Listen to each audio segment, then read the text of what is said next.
doorashada xubnaha sare ee ururka ardada ee jaamacadda City-Code waa dhacdo weyn oo sanadkiiba mar laga qabto jaamacadda City-Code.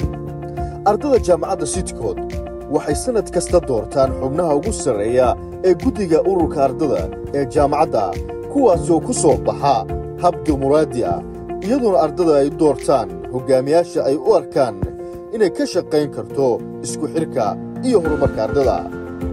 doorashadani waxay ka dhigan tahay inay ardadu ay ka qayb qaataan arrimaha muhiimka ee jaamacadda.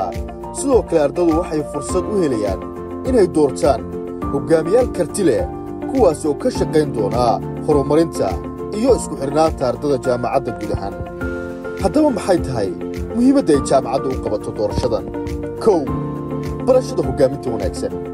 muhiimadda ugu weyn ee jaamacaddu ka leedahay doorashadan waa inay ardadu ay fursad u helaan inay ku tababartaan hogaaminta wanaagsan si berri loo helo hogaamiyaal wanaagsan oo dalka iyo dadka si hufan ugu adeega. labo, isku xirnaanta ardada. doorashadani waxay sare u qaadaysaa xiriirka iyo isdhexgalka ardada jaamacadda. ardadu waxay helayaan fursado ay isku bartaan isla markaana fikrado iyo aragtiyo ay iskula wadaagaan taas oo jaamacaddu u aragto fursad muhiim u ardada. saddex, xoojinta doorashooyinka dimuqraadiyadda. jaamacaddu waxay muhiimad weyn siinaysaa in ardadu ay ka qayb qaataan kana shaqeeyaan doorashooyinka dimuqraadiyadda ee dalkeenna ka dhaca si kor loogu qaado wacyiga bulshada ee ku aadan doorashooyinka hal qof iyo hal cod.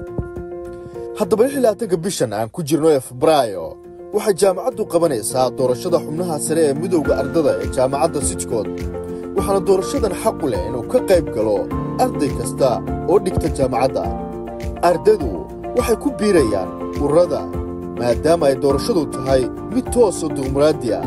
arday kasta wuxuu ku biiri karaa ururka uu rabo oo uu dantiisa ka dhex arko kadibna wuxuu u codaynayaa musharax xisbigiisa si uu u soo saaro.